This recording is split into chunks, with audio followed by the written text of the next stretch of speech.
Up every night, leading up to this point, it still is. I'm dreaming about it. Getting a little nervous as it gets closer to it. It's 5 days from the start of the draft, so it's really don't know what to think and what to expect. I'm excited. I'm ready to get my next story going. So. What are your emotions right now? I'm sure it's a lot of uncertainty because you don't know where you're going to go. But what are your emotions heading into the draft? I'm at a point like I really don't know how to feel right now.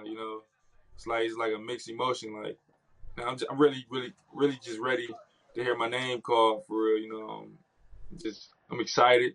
I'm probably gonna be a little emotional the day of when I get my name called. Just because all the work I put in, and all the stuff I've been through. So This is a different time. It's a different kind of a draft, obviously, with everything going on across the country with the pandemic and everything like that. You weren't able to have the pro day that you wanted to showcase what you can do. Um, how unique is this? How different is this? You weren't able to showcase, what you could do and that kind of a thing. But again, I've heard you say before, hey, it's all in the tape and it's all what you put on the field last fall and through your career in college. uh, you know, it is kind of weird times. I feel like if I would have had my pro day, a lot of people would be more shocked of how I was gonna perform. But you hit it right on the head. It's all in the tape. It just forces them to go watch the tape and see how versatile I am and what I've been doing all my life and how I'm gonna affect and improve a team. So I feel like that on that standpoint, it's gonna be a up. It would have been an up on either side if I would have did a pro day or not. But it's just a team know they're gonna get up in me when they watch the film. So all you gotta do is just turn it on. I know teams have been able to meet with draft prospects, remotely over the phone or through FaceTime or Zoom or any of those kinds of things. I'm sure you've had a lot of interest from lots of teams. How many teams would you say that you've talked to and that kind of thing? Any that showed particularly high interest in you, or can you even say? Uh, I heard from every team, literally every team besides one. My agent he told me to keep it disclosed, but there's a lot of teams. I'm getting 2 to 3 phone calls a day, like every day for the last 4 weeks. I'm getting 2 to 3 phone calls a day from each organization. It's a lot of stuff I gotta work in and work out because I do a lot of working out here at the high school fields around here. So it's a lot to take in right now. It's a grown man's business, and I know what I got myself into, and I'm ready for it. Given all your versatility, of course, you played quarterback, you played wide receiver, you did so many things in the return game. Is there anything that you can't do on the football field? That's got to make you tremendously valuable to any NFL team, right?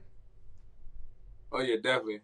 Chad. You've been following me for a long time, so it's some of the things I do might not be new to you, but new to a lot of people. But you know how I think things is. I can go play defense, offense, special teams. I probably go coach if I put the time into it.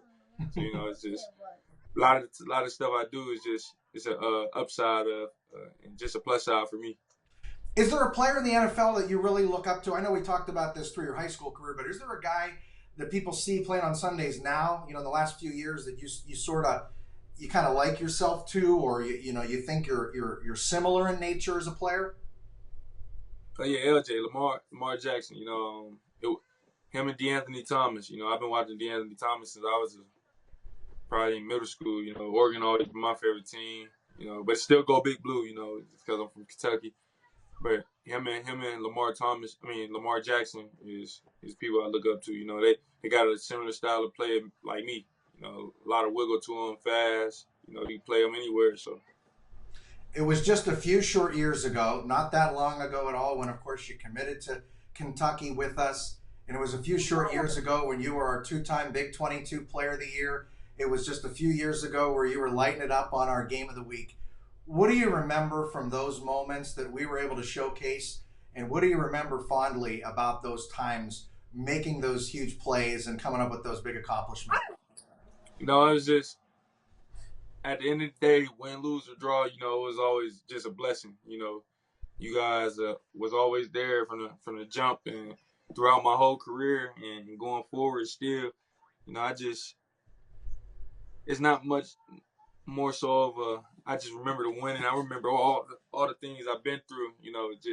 Just on the field and off the field down here, and I really never had the time to just go back and really reflect on it because I'm so caught up in trying to be the best dad I can and the best football player I can, and you know I I'm just grateful for all the stuff, all the memories I get. How has your upbringing in Youngstown, Ohio? I know you're so proud of being from this area and all the great tradition here in football. How has that helped you, and how will that help you moving forward as you embark on the NFL?